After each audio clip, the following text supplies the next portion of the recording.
बच्चों अकाउंट्स का very important chapter retirement of a partner. बच्चों रिटायरमेंट ऑफ अ पार्टनर के लिए क्या है कंडीशंस वो सीखते हैं। देखिए यहाँ पर पार्टनर्स में रिटायर, यहाँ पे अगर पार्टनरशिप एंड विल दिया है बच्चों, पार्टनरशिप एंड विल का मतलब ये होता है कि ऐसा पार्टनरशिप जहां पे टर्म डिसाइड नहीं है, कितने साल तक कंटिन्यू करने वाले हैं पार्टनर्स, उसे बोलते हैं पार्टनरशिप एंड विल। तो ऐसे कंडीशन में अगर कोई पार्टनर रिटायरमेंट चाहता है, अदर पार्टनर्स को नोटिस दे करके रिटायरमेंट ले सकता है, या फिर as per the agreement by the partners. देखो क्या होता है, पार्टनर्स अपने में एग्रीमेंट किए थे इतने टर्म के बाद मैं रिटायर हो जाऊंगा, तो वैसे रिटायरमेंट हो सकता है। या फिर with consent with all partners, या सारे पार्टनर्स मिलके कंसेंट मतलब अपनी परमिशन दे देंगे किसी पार्टनर्स को, तो वो पार्टनर रिटायर हो सकता है। तो इस एक कंडीशन कुछ है पार्टनर्स में रिटायर के लिए। अब हम आगे देखने वाले बच्चों रेशियोज। यहाँ पे न्यू रेशियो और गेन रेशियो, ये दो रेशियो ही यहाँ पे इंपॉर्टेंट है। बच्चों न्यू रेशियो का मतलब क्या होगा, मान लीजिए यहाँ पे तीन पार्टनर्स हैं ए बी और सी, यहाँ ए बी सी पार्टनर्स है और सी जो है यहाँ रिटायर होने वाला है। मान लो कि तीनों वाले रेशियो दिया है 2:2:1 दिया है और सी यहाँ पे रिटायर होने वाला है, तो यहाँ पे जो बचा हुआ जो रेशियो है 2:2 ये ही बन जाएगा आपका न्यू रेशियो। ओके, बट ऐसा भी होता है बच्चों, एक ये कंडीशन होता है बच्चों न्यू रेशियो के लिए, या फिर ऐसा भी लिख सकता है कि जो पार्टनर रिटायर हो रहा है तो जो बचे जो पार्टनर्स ए और बी, इस सी के शेयर को 3:1 में वो लोग शेयर कर रहे हैं आपस में।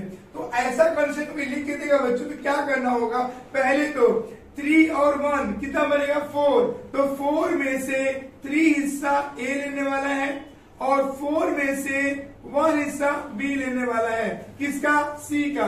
तो इस कंडीशन में क्या करना पड़ेगा हम लोग को, अब यहाँ पे सी का जो भी हिस्सा है उसका हिस्सा ए और बी शेयर करने वाले हैं। तो यहाँ पर सी का शेयर क्या था, 1/5 था, तो 1/5 इंटू 3/4 करेंगे तो 3 बन जा 3 एंड 5 4 जा 20 होगा।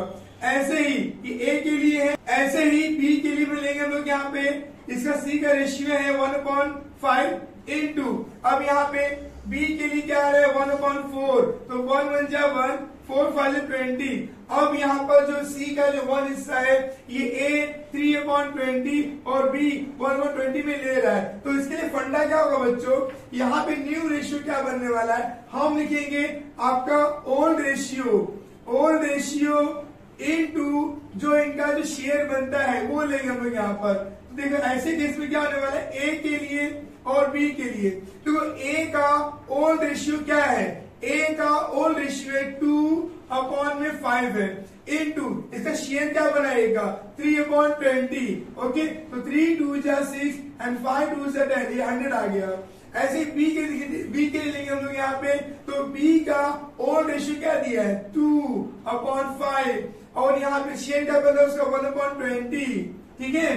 तो 2 1 जा 2 एंड 5 2 जा 10, तो यहाँ पे 100 आ गया। तो ऐसे यहाँ पे देखा, तो इस केस में हमारा न्यू रेशियो बनेगा 6/100 और 2/100। आप चाहो तो शॉर्ट में कर लो, 2 1 जा 2, 2 3 जा 6, दैट इज 3:1। ये हमारा बन जाएगा न्यू रेशियो। ऐसा न्यू रेशियो कब निकालने वाले हैं, जब जो पार्टनर रिटायर हो रहा है तो उस पार्टनर के शेयर को रिमेनिंग पार्टनर्स जो है कुछ डिसाइड करेंगे, वो लोग 3:1 1:1 कैसे भी डिसाइड करेंगे, उस रेशियो में लेना चाहेंगे। तो पहले जो भी रिटायरिंग पार्टनर रेशियो था 1/5 लेने का, उनका जो हिस्सा बन रहा है वो लेंगे 3/4, उनका मल्टीप्लाई करने के बाद में आपको उनका ओल्ड रेशियो लेना होगा इंटू उनका शेयर बना वो लेना होगा, फिर मल्टीप्लाई करने पे जो रेशियो आएगा वो होगा न्यू रेशियो। ओके बच्चों, आगे बढ़ते हैं, हम देखते हैं मोस्ट इंपोर्टेंट थिंग यहाँ पे गेन रेशियो। अब देखते हैं गेन रेशियो का फॉर्मूला होता है बच्चों यहाँ पे new ratio minus old ratio. आता थी बच्चों यहाँ पर किसका गेन रेशियो निकलता है, जो पार्टनर्स बच गए हैं उन्हीं का गेन रेशियो निकलता है, जो पार्टनर रिटायर ले रहा है उसका गेन रेशियो नहीं निकलता बच्चों। तो निकाले हम लोग ए का गेन रेशियो और बी का गेन रेशियो। देखिए हम लोग यहाँ पे एग्जाम्पल यही ले रहे हैं हम लोग यहाँ पर देखिए 2:2 बच गया हमारा न्यू रेशियो, तो हम चाहे और से काट सकते हैं 2 1 जा 2 2 1 जा 2, तो ए का न्यू रेशियो बनेगा 1/2 और बी का न्यू रेशियो बनेगा 1/2। ठीक है बच्चों, ओल्ड रेशियो बनेगा ए का ओल्ड रेशियो क्या है बच्चों, ए का ओल्ड रेशियो 2/2 2 4 1 5 2/5 है और बी का ओल्ड रेशियो 2/5 है।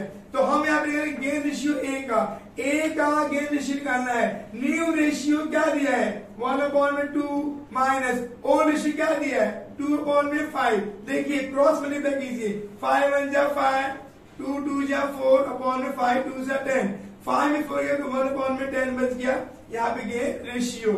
बी का निकालेंगे तो बी का भी सेम ऐसे बनने वाला है बच्चों 1/2 माइनस यहाँ पे सेम 2/5 आ रहा है सेम बनेगा, तो 5 1 जा 5 2 2 जा 4/10 तो यहाँ बनेगा 1/10। तो यहाँ पे गेन रेशियो आ गया 1:1 हमारा गेन रेशियो आ गया। बच्चों इस चैप्टर में सबसे इंपॉर्टेंट थिंग है वो ट्रीटमेंट ऑफ गुडविल है। एडमिशन के कंपेयर में यहाँ पे गुडविल जो है इजी होता है बच्चों, तो मैं आपको ये कहूंगा कि आप ये चैप्टर अटेम्प्ट कीजिएगा एग्जाम में, एडमिशन मत कीजिएगा। ओके, अब देखिए यहाँ पे फर्स्ट केस हमने लिया पे when goodwill of the entire firm is raised and retained in the business. तो यहाँ पर न्यू जो बैलेंस शीट बनने वाला है वहां पे गुडविल दिखने वाला है। यहाँ पे कोई एंट्री करनी होती है goodwill account debit to all partners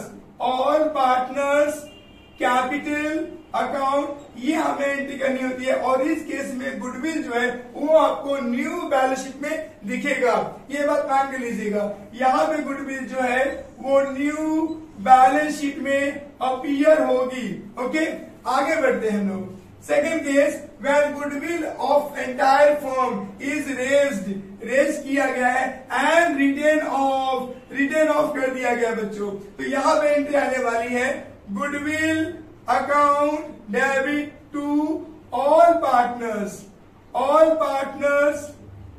capital account. तो इस एंट्री के साथ में हमें आप एक और एंट्री ऐड करना होगा कि जो भी रिमेनिंग पार्टनर्स हैं, जो रिमेनिंग पार्टनर्स बचे हैं, remaining partners capital account debit होगा यहाँ पर कैपिटल डेबिट टू, यहाँ पे होगा गुडविल अकाउंट। यहाँ पर गुडविल जो है वो न्यू बैलेंस शीट में नहीं दिखेगी, यहाँ दिखेगी पर यहाँ पे नहीं दिखेगी। अब ऐसा ही कुछ यहाँ पे दो केस और आने वाला है बच्चों, ये ध्यान दे दीजिए। देखिए यहाँ पर हमने लिया है, यहाँ पे क्या था गुडविल हमने पूरे फर्म का लिया था, पर हम अब इस दो केस में गुडविल लेने वाले सिर्फ रिटायरिंग पार्टनर्स का। देखते हैं number third, when goodwill is raised to the extent of retiring partners share and retained. तो यहाँ पे एंट्री सेम यही रहने वाली है, यहाँ पे गुडविल अकाउंट डेबिट टू, जहां पे ऑल पार्टनर्स है सिर्फ वहां बदलाव करेंगे। अब ये यहाँ पे हम लोग जो पार्टनर रिटायर हो रहा है to retiring partners capital account आएगा बच्चों, और यहाँ पर गुडविल जो है वो न्यू बैलेंस शीट में अपीयर होगी, दिखेगी। ओके, अब देखते हैं यहाँ पे नंबर चौथा, when goodwill is raised to the extent of retiring partners share and the return of। तो ये एंट्री के साथ में हमें कंटिन्यू करना होगा एक और एंट्री, हम लिखेंगे यहाँ पे हम लोग